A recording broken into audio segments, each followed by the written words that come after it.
Gostaria de cumprimentar, primeiramente, a excelentíssima senhora Procuradora-Geral de Justiça do Ministério Público do Tocantins, a cara colega coordenadora do Centro de Apoio Criminal daqui do MP de Tocantins, os debatedores aqui presentes, da Defensoria, OAB, o nosso colega Juan. Gostaria de cumprimentar também todos os colegas do MP de Mato Grosso, Tocantins, desculpa, meus colegas de Ministério Público de São Paulo que estão assistindo, o doutor Arthur, meu coordenador no Centro de Apoio Criminal. Quero dizer que foi uma grata satisfação voltar a esta casa, onde estive há alguns anos, também aqui para falar sobre os aspectos processuais os reflexos no processo penal do novo Código de Processo Civil, lá há alguns anos. Pude rever aqui um ex-estagiário que aqui é promotor, e pude hoje rever uma ex-estagiária do meu tempo ainda de promotoria, lá de Piracicaba, no tempo em que ela estudava e que hoje é promotora aqui. E para mim, portanto, é sempre um prazer voltar a esta casa. Eu quero agradecer ao convite e espero estar à altura aqui desse evento e dos debatedores que aqui estão. Bem, este tema, ele vem sendo o tema dos mais debatidos atualmente, né? Nós temos feito bastante debates lá em São Paulo e temos feito bastante debates no meio acadêmico também, não só no nível ali do Ministério Público. Temos conversado bastante com a Defensoria Pública lá em São Paulo, eu falava isso para o doutor Juan agora há pouco, como forma de viabilizar a implantação do acordo de não persecução. Eu vou depois explicar em que medida, quais resultados nós chegamos com essas conversas, com esses diálogos. A Defensoria tem dialogado com a OAB, tendo em vista a necessidade de ampliação do convênio para assistência judiciária. Temos conversado muito com o Poder Judiciário também, porque sem ele não há a menor hipótese de se implantar o acordo de não persecução penal. Enfim, é um momento de bastante diálogo entre as instituições. E eventos como esse são sempre bem-vindos, porque eles são importantes. Desses eventos nós tiramos ideias, dividimos experiências, vemos como estão sendo aplicados esses institutos em outros estados, e isso tem sido muito útil para nós. Eu acho que essa troca de experiências nesse momento é fundamental. Além disso, nós fomos beneficiados por uma liminar, né, do ministro Fux, que tirou da cena outras discussões que poderiam estar até tomando lugar dessa, que é, no caso, especificamente, o juiz das garantias e a questão do arquivamento dos procedimentos investigatórios. Isso acabou sendo suspenso, a eficácia desses dispositivos, o que nos possibilitou discutir e apenas aí o acordo de não persecução penal de uma forma mais urgente. Pois bem, como disse o Dr. Juan agora há pouco, nós estamos diante de um instituto de justiça penal negociada. E eu creio que essa reforma que nós sofremos aí no Código de Processo Penal, agora pela Lei 13.964, ela veio mexer num ponto do nosso Código de Processo, do nosso sistema processual, que é extremamente importante, a questão do sistema acusatório. Não que isso seja novidade, nem a justiça negociada é novidade e nem a questão do sistema acusatório é novidade. O que me parece claro, desde a Constituição de 88, é que nós temos um sistema acusatório no país. Esse é o desenho de sistema processual trazido pela Constituição de 88. Isso significa, quando eu falo em sistema acusatório, numa separação entre as funções de acusar e de julgar, naquela lição clássica sobre o que seria o sistema acusatório. Só que isso traz consequências sobre os limites do papel do juiz. Isso desde 88 vem sendo discutido a partir da Constituição de 88, inclusive com revogações tácitas de alguns dispositivos do Código de Processo Penal, por exemplo, aquele que instituía aquele que previa a possibilidade do próprio juiz dar início à ação penal, enfim, isso tudo cai com o sistema acusatório. No entanto, o que me traz uma certa preocupação quando eu leio o artigo 3º-A é a potencialidade que ele tem de causar avanços que, na verdade, ele não pretendeu trazer. O artigo 3º-A, e eu vou começar por ele, e nós vamos entender por que daqui a pouco. O artigo 3º-A, ele abre, vamos dizer assim, a reforma do Código de Processo Penal, dizendo que no Brasil nós adotamos uma estrutura processual acusatória. E essa estrutura processual acusatória, ela tem duas consequências que o artigo faz questão de dizer. Uma é que o juiz ele não pode ter iniciativa na fase processual, na fase investigatória, perdão, e que o juiz não deve substituir a atividade probatória do Ministério Público. Portanto, ele não pode suprir um ônus probatório da acusação, da parte acusadora. Basicamente, é isso que traz de novidade esse artigo 3º-A. Só que, o que acontece? Eu já vejo interpretações no sentido de que nós avançamos para um sistema acusatório mais, vamos dizer, adversarial. O que, a meu ver, não está correto. O Código de Processo Penal, com essa reforma trazida, o artigo 3º-A está suspenso, mas vamos tratá-lo porque dificilmente alguém vai reconhecer a inconstitucionalidade dele. O artigo 3º-A, ele quis apenas deixar explícito algumas consequências do sistema acusatório. Nada mais que isso. Nós não estamos prestes a aplicar um sistema acusatório do tipo adversarial. No sistema acusatório do tipo adversarial, que é aquele usado pelos países, em geral, pelos países anglo-saxões, Inglaterra, o Reino Unido em geral, Estados Unidos, Canadá, por exemplo, as partes têm ampla disposição no processo, sobre o processo. Cabe às partes decidir, por exemplo, quais as provas que serão produzidas. As partes, elas têm esse manejo do processo, razão pela qual elas podem até estabelecer em determinados estados, isso é bem claro, nos Estados Unidos, até a modificação do procedimento que vai ser utilizado. É muito parecido com o negócio jurídico processual que nós temos no processo civil atualmente no Brasil. O oposto do sistema adversarial é o chamado modelo inquisitorial, que é diferente do modelo inquisitório. O modelo inquisitório é aquele que não há separação entre quem julga e quem acusa. O oposto do modelo inquisitório, do sistema inquisitório, é o sistema acusatório.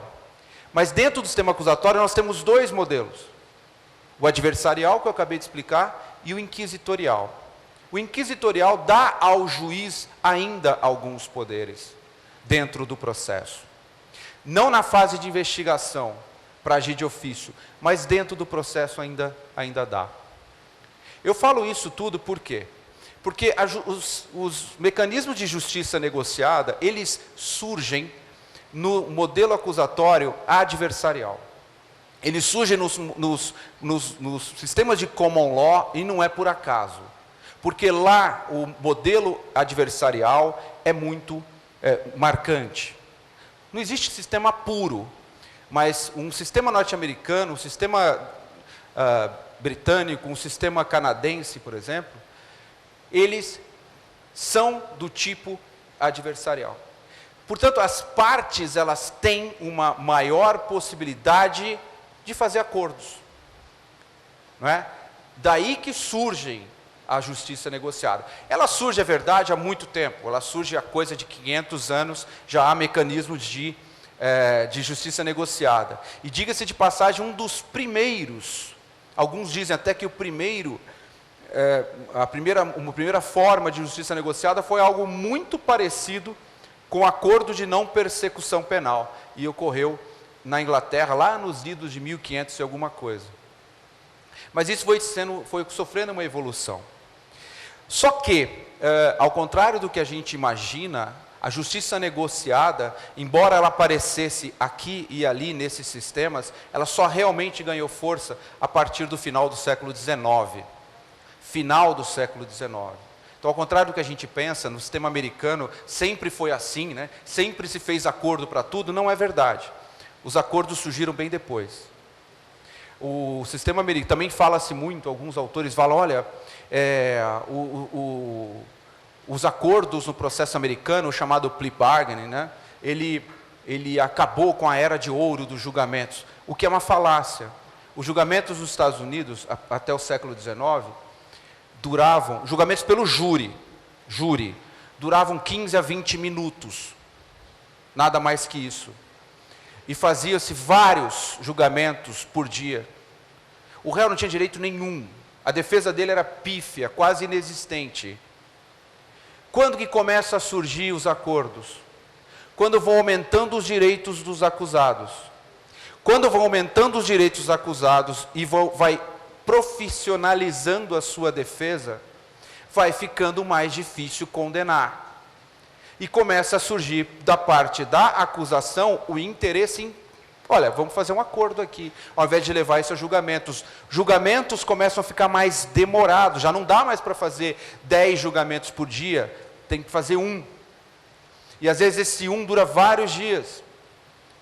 Então começa a haver do interesse da defesa, o interesse da acusação em fazer acordo. E começa a aparecer, isso começa a ser de interesse do próprio judiciário, que abrevia os seus procedimentos e encurta tudo. Daí porque foi se deixando os promotores e a defesa fazerem acordos. E foram fazendo na marra, sem legislação ou nada que amparasse, baseado apenas na ideia de um sistema adversarial, que permite um amplo manejo do processo pelas partes. Depois a Suprema Corte, na década de 70, eu já era nascido, é que veio dizer que o plea bargaining era constitucional.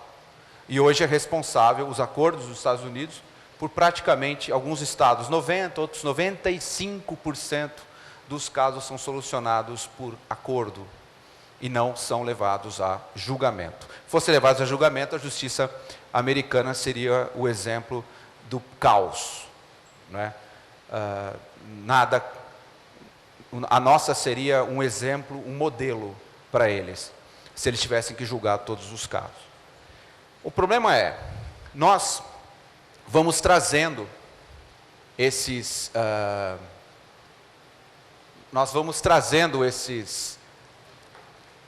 institutos de justiça negociada para cá. Só que, felizmente, penso eu, nós seguimos uma tendência mundial, mas de uma forma, vamos dizer, correta. Por quê? Outros países começaram também a trazer esses institutos para suas legislações. A Itália é um exemplo. E a Itália, com toda a dificuldade que ela tem jurídica de fazer isso, porque na Itália, ao contrário do Brasil, a obrigatoriedade da ação penal está inscrita na própria Constituição italiana. Aqui não. Aqui nós não temos isso. Mas ainda assim, os italianos conseguiram trazer formas de acordo. Na Alemanha, eles também fizeram na marra, por baixo dos panos, acordos e mais acordos. Era um chamado elefante branco na sala, dizia a doutrina alemã. Porque todo mundo sabia que existia, todo mundo via os acordos, mas ninguém falava sobre isso. Ninguém recorria por causa de acordo, a doutrina pouco falava sobre o acordo, não se comentava sobre isso, né? Até que veio uma lei depois, estabeleceu a possibilidade de acordos. O Brasil também trouxe, em 1995, como disse o Dr. Juan, a transação penal, a suspensão condicional do processo. Houve uma abertura a partir de 98 para colaboração, aliás, antes disso, até para colaboração premiada, desde a lei dos crimes hediondos, havia possibilidade não não havia um acordo desenhado, mas havia um direito premial já surgindo. 12.850 em 2013 deixou isso mais claro ainda, possibilitando inclusive que no acordo seja estabelecido quase que uma imunidade, porque poderia deixar de oferecer denúncia. E, finalmente, em 2017, por uma resolução do Conselho Nacional, o acordo de não persecução penal. Tentou-se o plea bargaining agora no projeto, ou para alguns, uma forma de procedimento abreviado, agora no projeto Moro, mas o Congresso ele não aprovou, e isso não seguiu adiante. Penso eu que a história não está encerrada, penso eu que o futuro vai acabar trazendo para nós o plea bargaining, mas eu acredito que só virá a depender da experiência que nós tivermos com o acordo de não persecução. O acordo de não persecução, portanto, é de fundamental importância para que no futuro nós possamos trazer outros institutos. Mas trazer dessa forma como a gente tem trazido. Não simplesmente fazendo um transplante de um instituto jurídico estrangeiro para o nosso direito. Porque o nosso direito, ele não é um sistema adversarial. É um sistema inquisitorial. Um sistema acusatório, sim, mas inquisitorial. O juiz ainda tem poderes, as partes não têm todo este poder.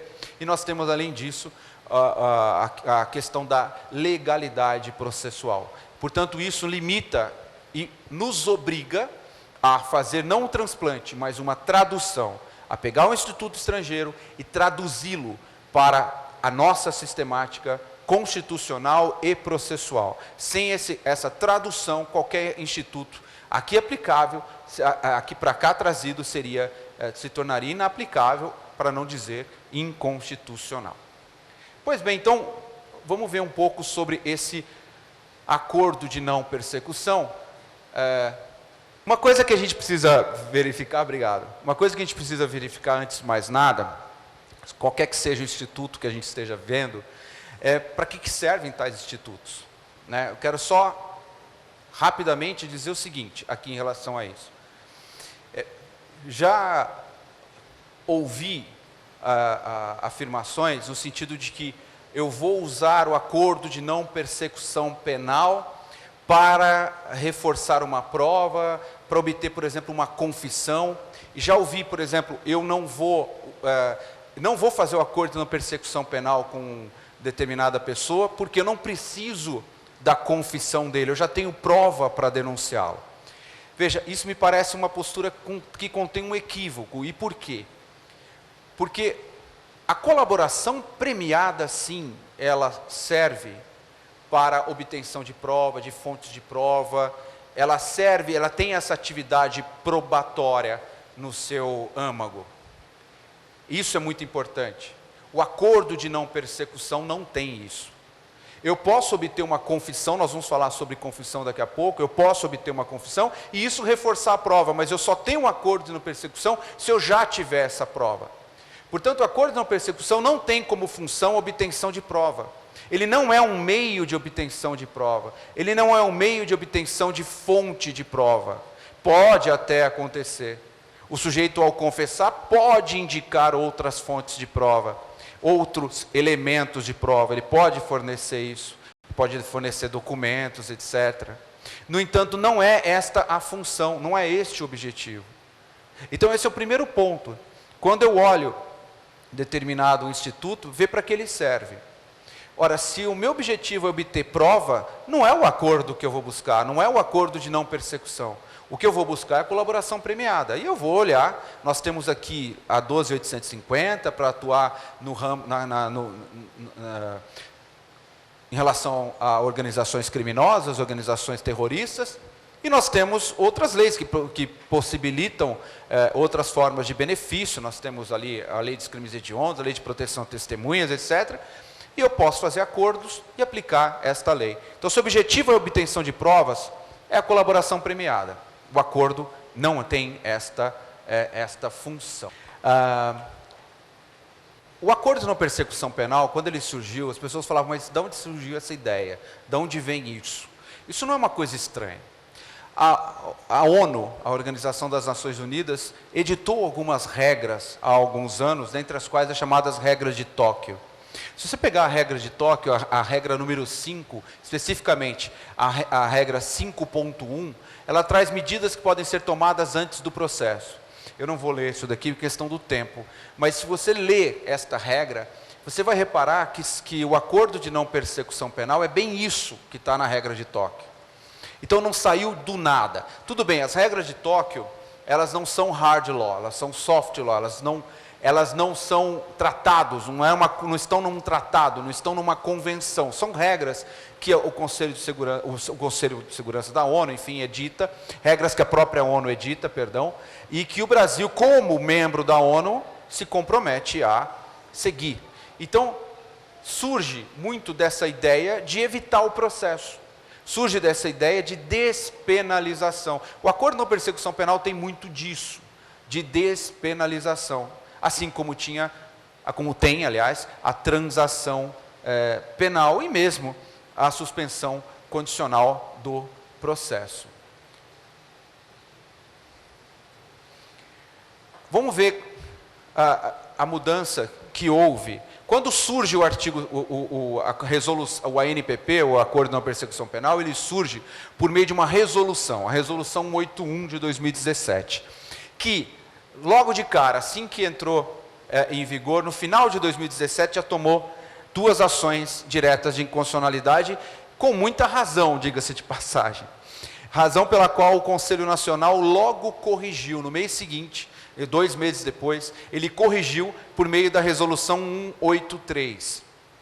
E isso que eu vou colocar aqui, é a redação, vamos dizer assim, final, a essência do Acordo de Não Persecução da Resolução 181 de 2017. Tudo começa com uma oferta, dentro dos pressupostos presentes, pena mínima de tanto, nós vamos ver tudo isso. O Ministério Público faz a oferta de um acordo, o acordo de não persecução. Ele tem elementos para denunciar, mas ao invés de denunciar, o que o Ministério Público faz? Chama para um acordo. Se aceito pelo investigado, esse acordo era submetido à apreciação de um juiz. A lei não falava homologação e nem poderia, porque não era lei, era resolução, ao meu vício aqui, era uma resolução, mas era uma espécie de homologação judicial, não consigo chamar de outro nome. Submetido à homologação judicial, em seguida, o Ministério Público era responsável pela fiscalização do cumprimento desse acordo. Era do Ministério Público e ponto final. O Judiciário só fazia apreciação de legalidade, naquele momento e só. Em seguida, o que o Ministério Público fazia? Ele observava se houve o cumprimento. Se não houve o cumprimento do acordo, ele denunciava, oferecia a denúncia. Se houve o cumprimento do acordo, o que ele fazia era arquivar o procedimento investigatório. Portanto, o final dessa história era um arquivamento do procedimento investigatório. E o arquivamento, então, lógico, na sistemática do artigo 28, ainda em vigor, era submetido ao Poder Judiciário, que poderia ou não homologar, enfim, como todos sabem. Mas essa era a sistemática trazida pela Resolução 181. O que mudou exatamente com o advento do artigo 28A do Código de Processo Penal? Muda. Agora está mudando. O que mudou? Veja, a primeira parte igual, oferta pelo MP. A segunda parte igual, aceitação pelo imputado com confissão, que já havia na resolução. Diga-se de passagem, no primeiro esboço que o projeto Moro teve, não tinha a confissão. Aí depois um segundo esboço, uma segunda edição do projeto apareceu a confissão. Era difícil até acompanhar qual que estava valendo, qual que era o projeto, qual que não era. Naquele momento era bem difícil. Aí sim, bem clara, homologação judicial, portanto até aqui nenhuma diferença. Porém, a grande diferença que a lei trouxe vem na fase de execução. Essa sim uma grande diferença. Por quê? Porque cabe ao juiz agora, a vara das execuções penais, processar toda essa execução das condições. Então essa é uma das diferenças, e a mais marcante, a meu ver, é o resultado final. O resultado final diz respeito ao que fazer se o sujeito cumpre o acordo. Enquanto na resolução era arquivamento, como nós vimos, agora passa a ser a extinção da punibilidade. Ou seja, o acordo de não persecução do Código de Processo Penal, ele tem algumas coisas da transação penal, algumas coisas da suspensão condicional do processo. Mas é um instituto próprio, diferente. Mas o resultado final é o mesmo, a extinção da punibilidade.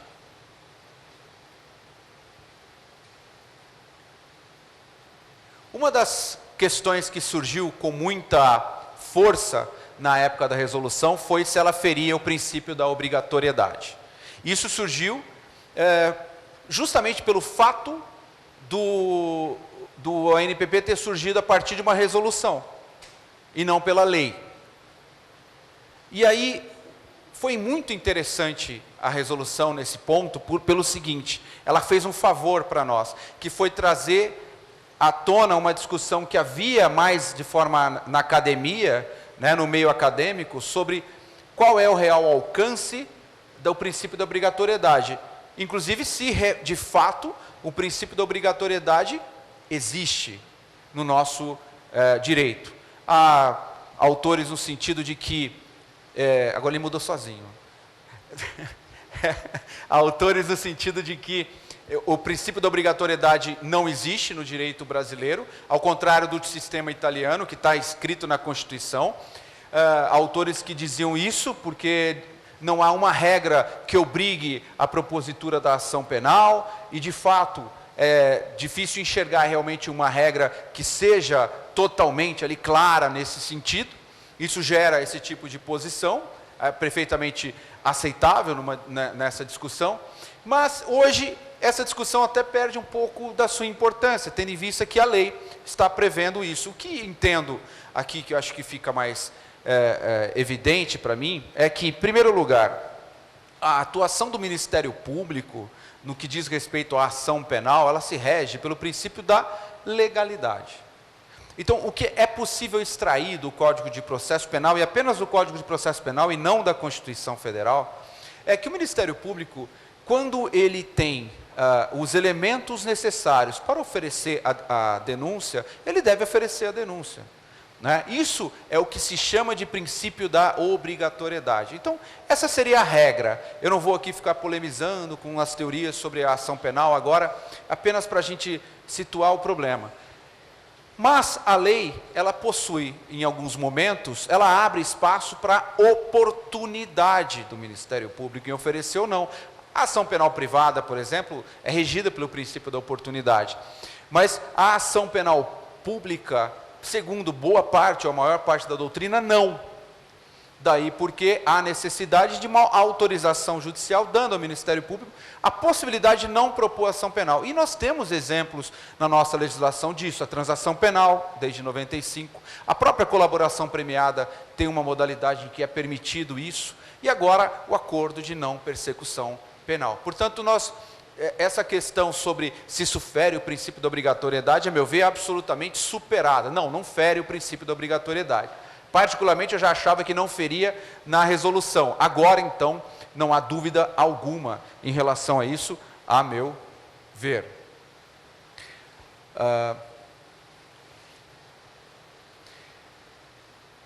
Outro ponto que vem surgindo sob discussão, aqui ainda estou fazendo um aspecto mais teórico sobre o acordo, depois eu vou trazer alguns pontos mais práticos, é se a celebração do acordo autoriza ou não a ação penal privada subsidiária.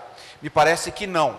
Veja, quando que a ação penal privada subsidiária é autorizada? Quando que o ofendido ou seu representante legal passa a ter o direito de propor a ação penal privada subsidiária?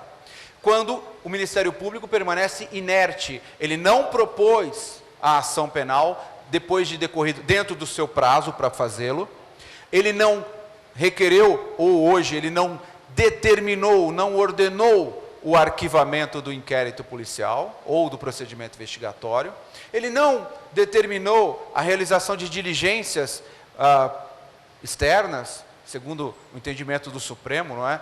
Para ampliar o espectro da investigação. E, portanto, ele não fez nada disso, logo ele permaneceu inerte, deixando escoar o prazo. Aí surge o direito para que o ofendido possa propor a ação penal privada subsidiária. Pois bem, quando vem o acordo de não persecução penal, veja, o Ministério Público, o que ele vai fazer? Vai receber o inquérito, por exemplo, vamos dizer que seja por conta de um inquérito. Ele recebe o inquérito no gabinete, o que ele faz? Ele procura, ele vê que é caso de denúncia, mas ele vê que é cabível o acordo de não persecução, o que ele tem que fazer nesse caso? Ele notifica, né, nós vamos ver isso, ele notifica o investigado para comparecer, enfim, para celebrar o acordo. Isso leva tempo. Muito provavelmente, isso vai passar os 15 dias que há para oferecimento de denúncia. Ora, isso não quer dizer que o Ministério Público está inerte, pelo contrário, ele está atuando, ele está agindo. Ele está tentando celebrar um acordo que é previsto na lei. Consequentemente, não é cabível a ação penal privada subsidiária durante a negociação do acordo ou durante o início ali dos procedimentos para o acordo, porque não há inércia do MP. Outro ponto, cabe acordo de não persecução penal em ação penal privada? Esse é outro problema que vai surgir, já começa essa discussão.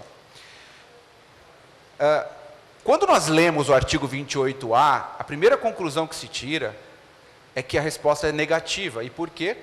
Porque ele diz, olha, se o artigo 28A fala, se for caso de oferecimento de denúncia, ele está tratando, portanto, primordialmente da ação penal pública. Só que tem um problema, essa mesma discussão já houve na transação penal. Por quê? Porque na transação penal também fala da ação penal pública, né? Também deixa claro que é ação penal pública. Ou seja, o que eu desconfio essa discussão irá voltar. E por quê? Porque há uma questão, já voltou aqui, ele avançou um pouco de... Nossa, não, deu certo. E por quê? Porque o final da história, nós vimos, é a extinção da punibilidade. Então, com muita razão, irão surgir vozes no sentido, ora, por que nós vamos deixar de fora dessa possibilidade de extinção da punibilidade pessoas que cometeram crimes de ação penal privada?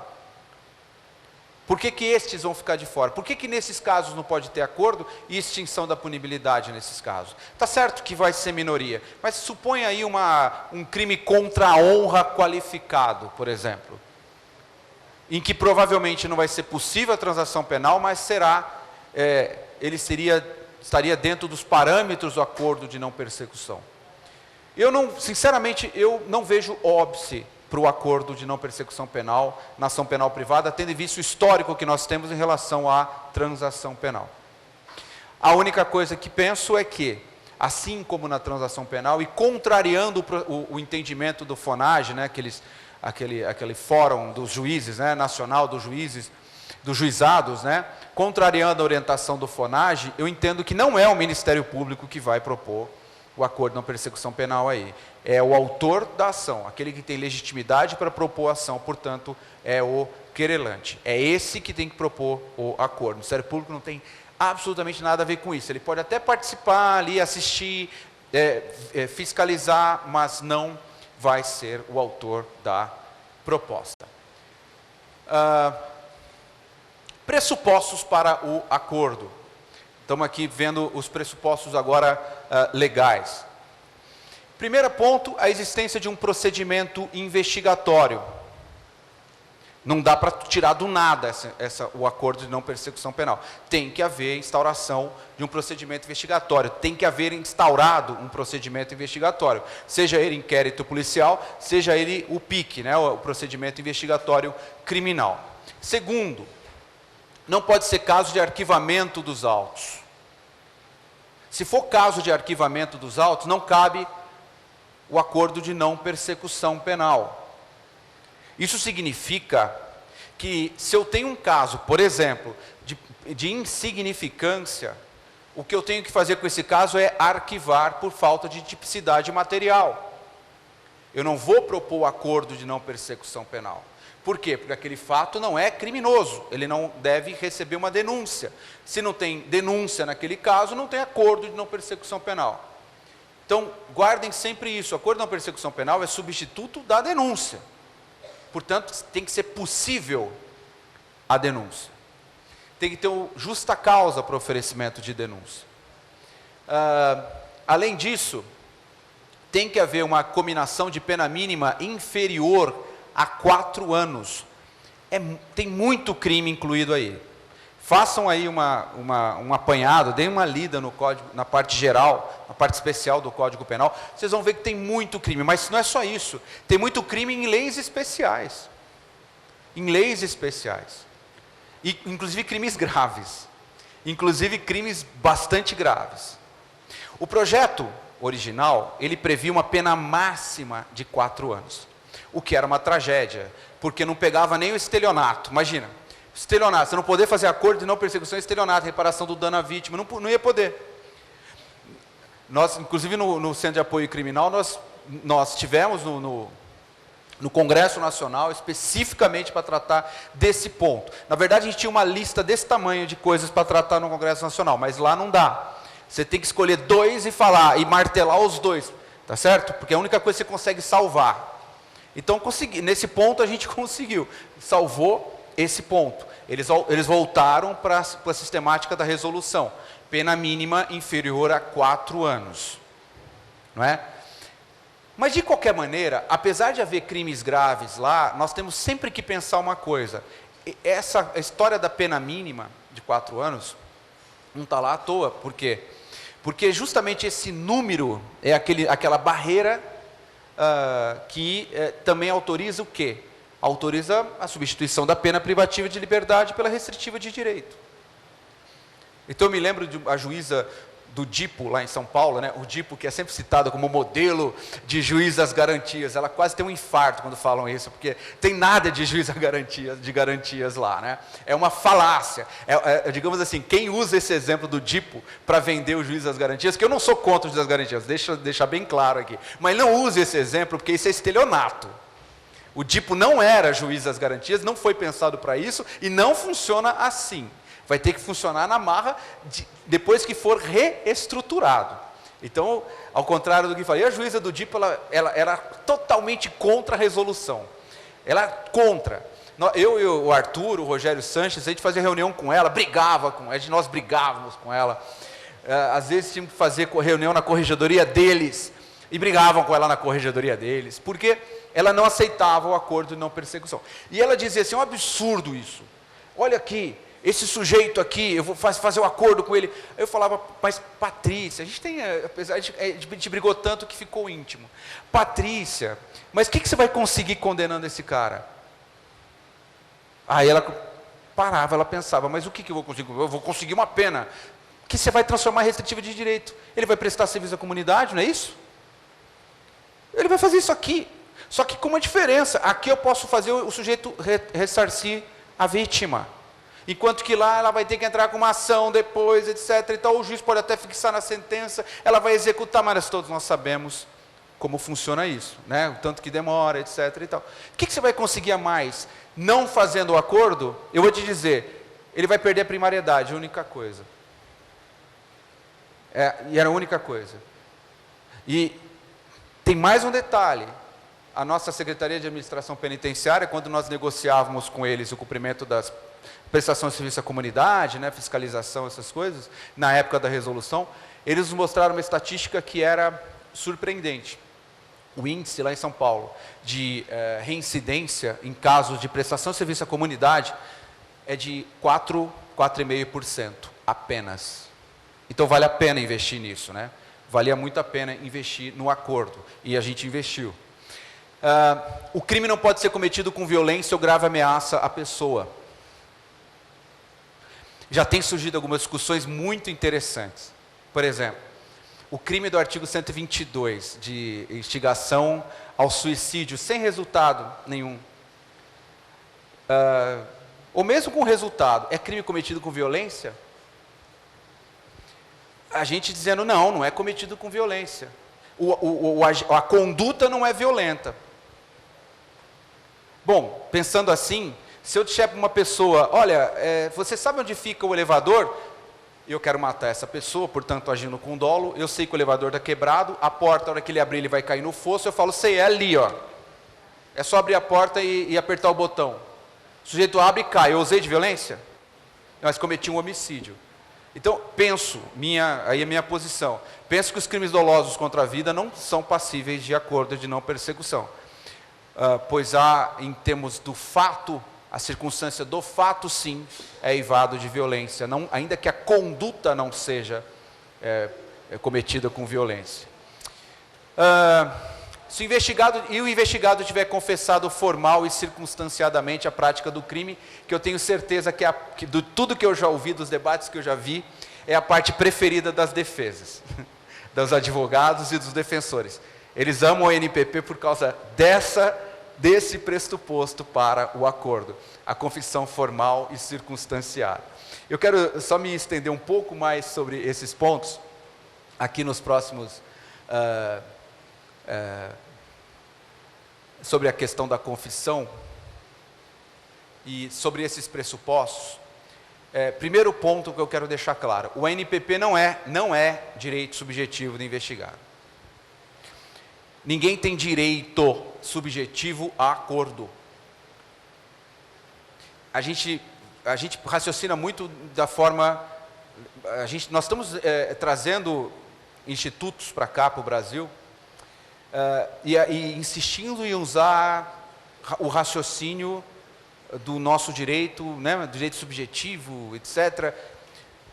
Não dá para pensar em justiça negociada coabitando com direito subjetivo.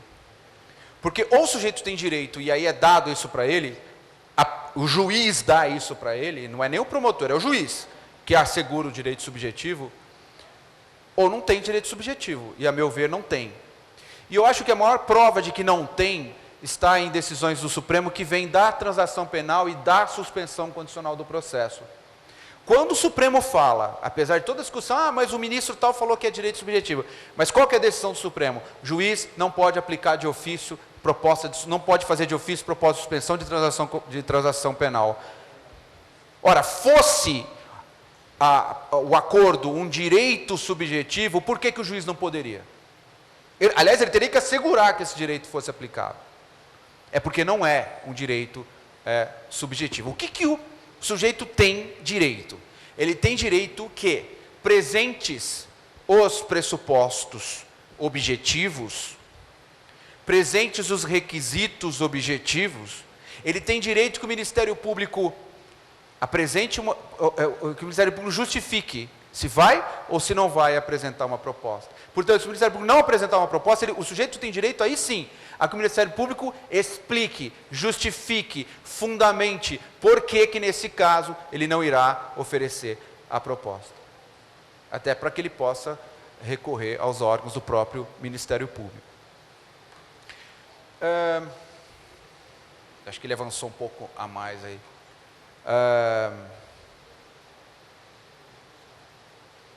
Bom, a partir daqui, isso. Então, não é direito subjetivo do imputado. O próximo, ele diz o seguinte: oferecida a denúncia, fica vedado o acordo de não persecução penal? Veja, o momento para o acordo de não persecução penal é o momento em que se decide se vai ou não oferecer a denúncia. Portanto, tudo indica que não, se já vem passada essa fase, ou seja, se já oferecida a denúncia, não haveria mais espaço para o acordo de não persecução. No entanto, entendemos que há sim espaço para acordo de não persecução depois. Veja, os casos em andamento antes da Lei 13.964. Por quê? Porque os casos em andamento antes da lei, porque a lei ela traz como resultado final do acordo a possibilidade de extinção da punibilidade. Portanto, há uma nova causa de extinção da punibilidade aqui. E aí se faz necessário pegar esses casos, essa nossa orientação em São Paulo, e oferecer sim a proposta se presentes todos os requisitos, propiciando a aplicação dessa causa de extinção da punibilidade. né? Então essa tem sido a nossa posição lá e a nossa orientação. Nós estamos prestes a soltar um ato lá, um ato conjunto da Procuradoria-Geral e da Corregedoria. Nós desenhamos esse ato lá no Centro de Apoio Criminal e estamos esperando a Corregedoria dar aí apresentar suas emendas ali ao ato, e isso foi incluído. Mas só é possível fazer o acordo a casos em andamento, já com denúncia oferecida, se houver confissão. Então ele confessou lá na polícia? Sim. Aí eu posso fazer. Aí ele não confessou. Mas o advogado, por exemplo, o defensor público, chega, mas doutor, ele tem interesse, ele confessa. Ele vai confessar. Eu não vejo problema em que se fazer o acordo. Agora, o pressuposto da confissão tem que estar presente. Ou tem que aparecer no processo para que seja possível o acordo de não persecução. Entendo também esses dois outros casos, nós também temos orientado os colegas a aceitar o acordo nessas hipóteses, porque aí o erro é do Ministério Público. Reparem, a hipótese, o investigado não foi localizado pelo Ministério Público para fazer o acordo, e depois ele é citado. Aí o Ministério Público não o localiza, não faz o acordo, oferece a denúncia, e o juiz vai lá e acha o sujeito. O judiciário vai lá e acha o sujeito. Quem que errou aí? Talvez tenha sido erro, falha de diligência do Ministério Público na sua localização. Ele não vai pagar por isso. Penso que nesse caso seria possível ele ser depois beneficiado, salvo se o endereço que ele forneceu tenha sido fornecido naquela hipótese de liberdade provisória em que ele se comprometeu a atualizar o endereço, etc. e tal, e não o fez. Aí ele quebrou aí a culpa é dele.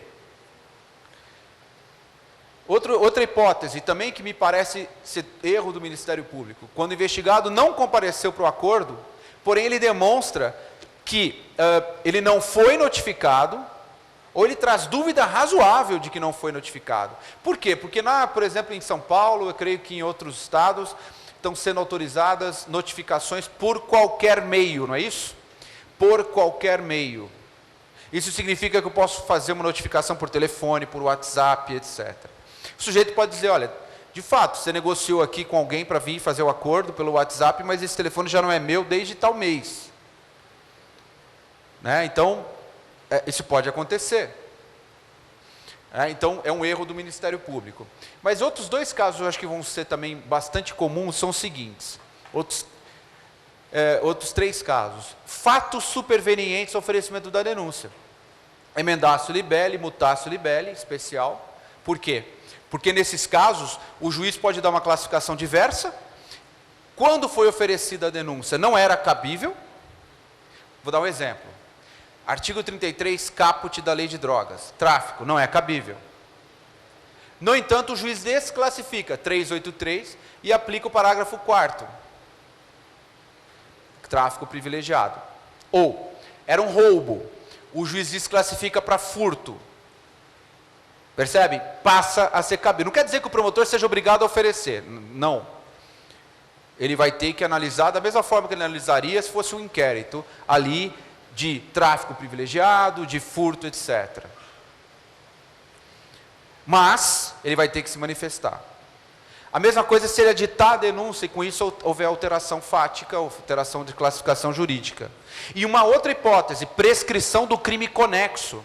É possível que haja que um dos crimes, quando há conexão, não é, entre os crimes, isso pode fazer com que há um concurso de crimes, quando há um concurso de crimes, isso pode fazer com que não seja possível o acordo, porque a soma das penas supera, enfim, aquele patamar de 4 anos. Mas é possível que no curso do processo prescreva um dos crimes.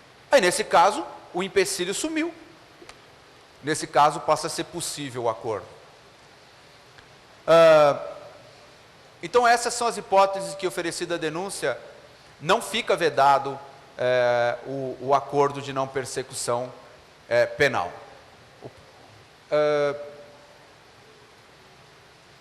Eu entendo que, depois de oferecida a denúncia, não há qualquer violação ao princípio da indisponibilidade da ação penal. Esse sim, claramente inscrito no Código de Processo Penal, no artigo 42. O Ministério Público não pode desistir da ação penal.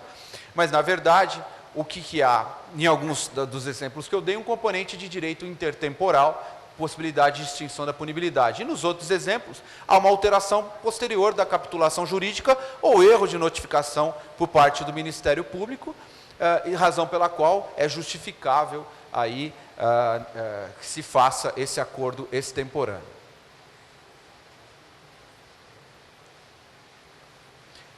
Até que momento é possível o acordo? Lembra dos casos que nós vimos que é possível depois do oferecimento da denúncia. Mas até que momento? A doutora Juliana Belloc, na defensora pública lá de São Paulo, num debate agora terça-feira, ela disse, enquanto houver persecução. Não, enquanto houver persecução não. Para nosso ver, até a sentença. Uma vez que já haja sentença, me parece que perde completamente qualquer interesse, até por parte do Ministério Público, em fazer um acordo de não persecução. Não é? Então, me parece que o limite é a sentença condenatória. Uma vez que eu já tenho sentença condenatória, toda essa parte de conhecimento, de produção de provas, do que a persecução propriamente dita, se encerrou. O que vem depois é recurso. Então, não me parece mais possível ser oferecido depois disso. Agora, ainda dentro dos pressupostos, a confissão ela deve ser colhida em interrogatório pelo MP, preferencialmente sim, mas há entendimento, inclusive da Defensoria Pública em São Paulo, e nosso até, de que é possível a autoconfissão formal e circunstanciada. Eu vou expor depois o procedimento que nós vimos a partir disso. Por quê, gente? Porque o pressuposto é a confissão. Ao contrário do que o legislador de 1941 entendeu, confissão não é meio de produção de prova. O meio de produção de prova é interrogatório. A confissão é um elemento de prova. É o conteúdo do interrogatório, eventualmente. A confissão como elemento de prova pode vir de outras formas. De várias outras formas. Não necessariamente por meio do interrogatório. No caso de confissão pelo MP, a única coisa que nós recomendamos é que ela seja circunstanciada. Segundo, objetiva. Mas como assim? Objetiva e circunstanciada não são contraditórios? Não, não são. Vou dar um exemplo. Uma colega foi colher a confissão da pessoa, mas o que ela fez? Não é que ela conversou com o sujeito, primeiro falou, você vai confessar, explicou para o advogado. Não, nada disso. Ela ligou a câmera, o sujeito entrou na sala, e ela ficou 2 horas tentando convencer o sujeito a confessar. Até que depois de 2 horas o sujeito confessou, e ainda assim não foi circunstanciadamente. O que ela fez? Está aqui a confissão, gravada, inclusive como o CNMP gosta, e está pronto. Não, aí a juíza xingava essa promotora com muita razão, porque ela dizia, eu tive que assistir 2 horas de lenga-lenga. A pessoa chorava, depois tomava água, tomava café, e não confessava. Não, então nós vamos primeiro conversar, combinar com a pessoa, e aí tá bom, vamos conversar? Vamos, então agora você vai contar o que aconteceu. Aí eu ligo a câmera. Ou pelo menos eu edito tudo e mando só essa parte para o juiz, para os autos, tá certo? Tem que ser objetivo. Porque senão, não dá, né? A confissão na polícia pode ser aceita, veja, caso anterior à lei, sim. Caso anterior à lei, me parece perfeitamente possível que haja